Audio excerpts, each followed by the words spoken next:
Hi friends, good morning అందరికీ. నేనైతే ఇవాళ ఒక హెయిర్ మాస్క్ అయితే సింపుల్గా ఇంట్లో ఉన్న ఐటమ్స్తోనే ఇలా ప్రిపేర్ చేసేసుకున్నాను. సో దీనివల్ల హెయిర్ అనేది చాలా షైనింగ్, సిల్కీ అండ్ స్ట్రైటన్ అవుతుంది. సో దీనికి ఫస్ట్ మనము జస్ట్ ఒక ఎంటీ బౌల్ తీసుకొని అందులో just 1 spoon of rice add చేసుకోవాలి. ఏ రైస్ అయినా మన ఇంట్లో ఏవి ఉంటే అవి యాడ్ చేసుకోవచ్చు. అండ్ 1 స్పూన్ ఓట్స్ యాడ్ చేసుకోవాలి. After that 1 glass of water add చేసుకొని మిక్సర్ జార్లో వేసి బాగా గ్రైండ్ చేసుకోవాలి. సో ఆ గ్రైండ్ చేసుకుంది మనమైతే స్ట్రైన్ చేసుకోవాలన్నమాట.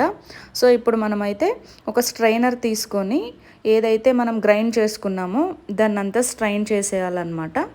సో మనకి వచ్చిన లిక్విడ్ని మనమైతే హీట్ చేసుకోవాలి. సో ఫస్ట్ మనమైతే స్టవ్ ఆన్ చేసి జస్ట్ మీడియం ఫ్లేమ్లో పెట్టేసుకోవాలి. సో ఆఫ్టర్ దట్ మనం ఏదైతే మిక్స్చర్ని ప్రిపేర్ చేసుకున్నామో అదైతే స్టవ్ మీద పెట్టేసి మీడియం ఫ్లేమ్లో 5 to 10 minutes బాగా హీట్ చేసుకోవాలన్నమాట. సో ఇది హీట్ చేస్తే ఏమవుతుందంటే మనకు ఒక థిక్ కన్సిస్టెన్సీ లాగా ఫామ్ అవుతుంది. సో కొంచెం స్టిర్ చేసుకుంటే ఇలా వస్తుంది అనమాట. సో ఇది కొంచెం కూల్ అవ్వాలి, ఎందుకంటే వేడిగా ఉన్నవేవి మనం హెయిర్కి డైరెక్ట్గా అప్లై చేయకూడదు. కాబట్టి కొంచెం చల్లారిన తర్వాత ఇందులో మనము 2 స్పూన్స్ అలోవెరా జెల్ అయితే యాడ్ చేసేసుకోవాలి. సో అలోవెరా వల్ల మనకి చాలా అడ్వాంటేజెస్ ఉంటాయి కదా, నేను ప్రీవియస్ వీడియోస్లో కూడా చెప్పాను.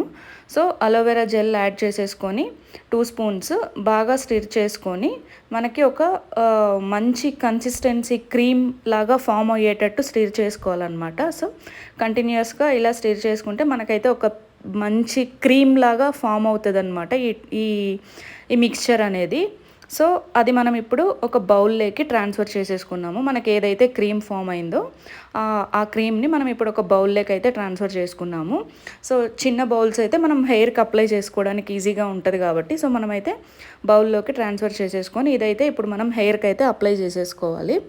సో ఇలా హెయిర్కి రూట్స్ నుంచి మెల్లిగా మొత్తం ఫుల్ లెంత్ హెయిర్కి అంతా అప్లై చేసేసుకోవాలి.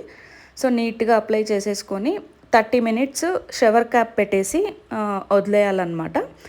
సో ఆఫ్టర్ 20 to 30 minutes మనం హెయిర్ అయితే వాష్ చేసేసుకోవాలి. సో నేనైతే దీని తర్వాత ఇప్పుడు హెయిర్ అయితే వాష్ చేసేసుకొని ఒక మంచి కాటన్ టవల్ తీసుకొని క్లీన్ చేసేసుకున్నాను. సో దాని తర్వాత చూడండి, కోమ్ చేసిన తర్వాత హెయిర్ అనేది ఎంత సిల్కీగా షైనీగా ఉంటుందో నేను బిఫోర్ ఆఫ్టర్ ఫోటో అయితే ఇక్కడ షేర్ చేస్తున్నాను. మీరైతే నీట్గా డిఫరెన్స్ అయితే అబ్జర్వ్ చేయొచ్చు ఇక్కడ. ఇది బిఫోర్ నేను అప్లై చేసేటప్పుడు వీడియోలో చూపించాను కదా అది. సో ఈ వీడియో నచ్చినట్టయితే ప్లీజ్ సబ్స్క్రైబ్ చేయండి, లైక్ చేయండి. బాయ్.